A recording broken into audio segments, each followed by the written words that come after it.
Bonjour la famille, bonjour, j'espère que tout le monde va bien. Donc j'avais commencé à l'intituler, j'avais résolu de faire une petite vidéo sur qui est Yehoshua, donc Jésus-Christ. Et voici, je vais vous en parler maintenant, ça fait un petit moment parce qu'il y a énormément de choses à dire sur le Seigneur. Et je voulais vraiment prendre le temps de choisir ce que j'allais vous dire de manière simple, limpide et ludique. Donc pour commencer le sujet, voilà, il y a énormément de choses à dire sur le Seigneur. Mais je vais donner quelques petites références afin de vous éclairer un petit peu, en tout cas, du moins pour ceux qui se posent des questions, à savoir qui est le Seigneur. Donc d'abord, avant toute chose, qu'est-ce que les Écritures nous disent du Seigneur? Qu'est-ce que le Seigneur dit de lui déjà?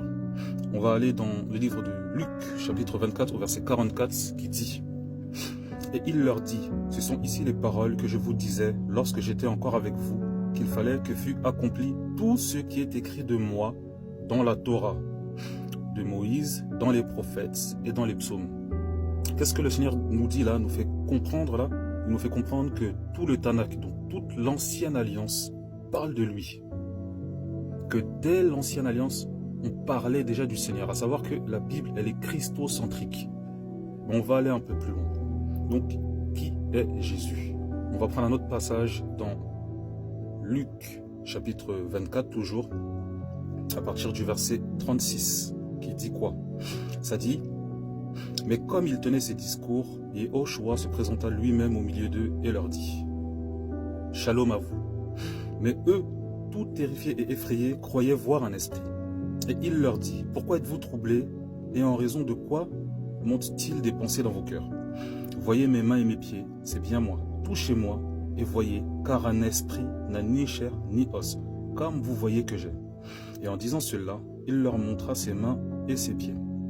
Mais comme dans leur joie, ils ne croyaient pas encore et qu'ils s'étonnaient, il leur dit: Avez-vous ici quelque chose à manger? Et ils lui présentèrent un morceau de poisson rôti et un rayon de miel. Et l'ayant pris, il mangea avec eux. Je donne ce passage pour expliquer la nature 100% homme de Jésus. Parce qu'on explique que Dieu est 100% homme, que Jésus est 100% homme et 100% esprit, 100% homme et 100% esprit. Là, quand on va dans Luc 24, en son chapitre 39, là c'est le Seigneur lui-même qui parle. Il dit: Voyez mes mains et mes pieds, c'est bien moi, touchez-moi et voyez, car un esprit n'a ni chair ni os, comme vous voyez que j'ai. Là, c'est la nature 100% homme de Jésus qui parle. Maintenant, on va aller dans un autre passage. Et ce passage se trouve dans 2 Corinthiens, chapitre 3, verset 17. Et le passage nous dit: Or, le Seigneur est l'Esprit. Et là où est l'Esprit du Seigneur, là est la liberté. Donc là, dans ce passage, on comprend que ce passage nous parle de la nature divine de Christ. Car il est dit dans 2 Corinthiens chapitre 3 verset 17, Or le Seigneur est l'Esprit, et là où est l'Esprit du Seigneur, là est la liberté. Je vais prendre un autre passage dans le livre de Actes. C'est dans le livre de Actes chapitre 16 à partir du verset 6 qui dit: Mais lorsqu'ils eurent traversé la Phrygie et le pays de Galatie, ayant été empêchés par le Saint-Esprit d'annoncer la parole en Asie, arrivés près de la Mysie, ils essayaient d'aller en Bithynie. Mais l'esprit de Yehoshua ne le leur permit pas. Dans ce passage, on comprend clairement que le Saint-Esprit n'est autre que l'esprit de Yehoshua, donc l'esprit de Jésus. Donc, pour parler dans un premier temps, qui est Yehoshua? Qui est Jésus? Jésus est le Dieu tout-puissant, l'éternel des armées, l'alpha et l'oméga, le commencement et la fin. Mais je continue. On va aller dans le livre de Jean chapitre 20 versets 24 à 31. Et là c'est Thomas qui parle. Or Thomas, appelé Didymos, l'un des 12, n'était pas avec eux quand Jésus vint. Alors les autres disciples lui dirent: Nous avons vu le Seigneur. Mais il leur dit: Si je ne vois pas la marque des clous dans ses mains, et si je ne mets pas mon doigt dans la marque des clous, et si je ne mets pas ma main dans son côté, je ne croirai jamais. Et 8 jours après, les disciples étaient de nouveau à l'intérieur et Thomas avec eux. Jésus vint, les portes étant fermées, il se tint au milieu et il dit: Shalom à tous. Shalom à vous. Et il dit: Thomas, porte ton doigt ici et regarde mes mains. Porte aussi ta main et mets-la dans mon côté. Et ne deviens pas incrédule, mais croyant. Et Thomas répondit et lui dit: Mon Seigneur et mon Dieu. Jésus lui dit, parce que tu m'as vu, Thomas, tu as cru. Bénis sont ceux qui n'ont pas vu et qui ont cru. On peut bien observer que là, Thomas appelle Yehoshua, donc Jésus, mon Seigneur et mon Dieu. Et à la suite, Jésus ne dit pas à Thomas qu'il n'est pas Dieu. Il n'a jamais nié sa divinité. Les disciples et toutes les personnes qui ont côtoyé Jésus savaient très bien qui il était. Mais on continue, on y va doucement. Et après, je donnerai la conclusion. On va aller dans le livre de Ésaïe, chapitre 44, verset 24. Qu'est-ce qui est écrit? Il est écrit, « Ainsi parle l'Éternel, ton racheteur, celui qui t'a formé dès le ventre. Moi, l'Éternel, je fais toutes choses. Seul, j'ai étendu les cieux par moi-même, j'ai aplani la terre. » Là, Dieu dit clairement qu'à part lui, il n'y a pas d'autre racheteur, que c'est le racheteur.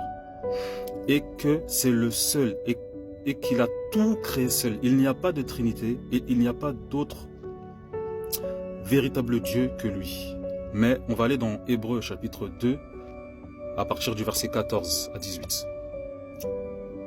Et qu'est-ce que ça dit? Donc Hébreux chapitre 2, 14 à 18, qu'est-ce que ça dit? Ainsi donc, puisque les enfants participent à la chair et au sang, lui aussi pareillement a participé aux mêmes choses, afin que par le moyen de la mort, il priva de pouvoir celui qui a la force souveraine de la mort, c'est-à-dire le diable.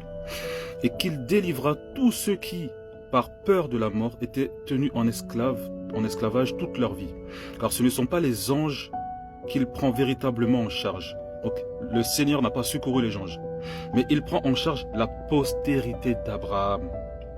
C'est pourquoi il a fallu qu'il soit semblable à toute chose aux frères, afin de devenir le grand prêtre miséricordieux et fidèle près de Dieu, pour être la propitiation pour les péchés du peuple. Car du fait qu'il a souffert lui-même lorsqu'il a été tenté, il peut secourir ceux qui sont tentés. Je prendrai 2 derniers passages et j'expliquerai le passage de Hébreux chapitre 2, versets 14 à 18, parce que ça va résumer toute la vidéo. Donc Actes chapitre 20, verset 28 qui dit « Prenez donc garde à vous-même et à tout le troupeau parmi lequel le Saint-Esprit vous a établi, surveillant pour paître l'assemblée de Dieu, qu'il a acquise au moyen de son propre sang. » Donc, qu'est-ce que ça veut dire là? On comprend que le sang du Très-Haut a coulé pour l'assemblée de Dieu. Maintenant, je vais donner une conclusion. Pour répondre clairement à qui est Yehoshua, qui est Jésus, Jésus est le Dieu Tout-Puissant. Comme je le disais tout à l'heure, c'est l'Éternel des armées, l'Alpha et l'Oméga. Dieu est esprit et nous sommes humains. Donc pour être rachetés de Dieu, il devait être de notre famille. Il n'a pas secouru les anges car ce sont des esprits, mais il a secouru la postérité d'Abraham.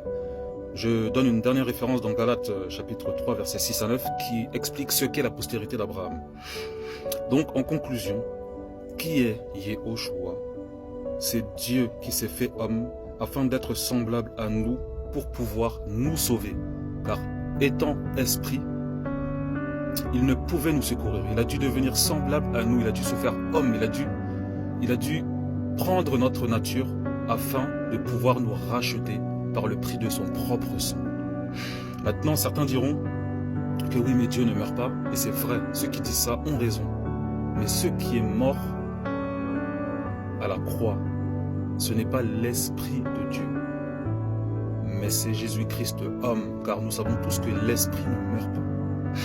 À ceux qui disent oui, mais à qui Jésus s'est adressé au ciel, etc., sur la terre, Dieu est Dieu et il est souverain. Il peut en même temps être au ciel et en même temps s'être fait humain pour chacun d'entre nous. Donc en conclusion, Jésus n'est autre que le Dieu Tout-Puissant qui s'est fait homme, qui est devenu semblable à nous, qui s'est fait humain afin de pouvoir mourir pour nous et ressusciter afin de nous réconcilier avec lui et de nous rendre co-héritiers du royaume des cieux. Le Seigneur est notre Sauveur et nous pouvons mettre en lui toute notre espérance. Je fais une vidéo courte parce que je n'ai que 10 minutes et il y a énormément de choses à dire sur le Seigneur. Mais pour toute personne qui ont des questions, n'hésitez pas et on y répondra ensemble. Amen.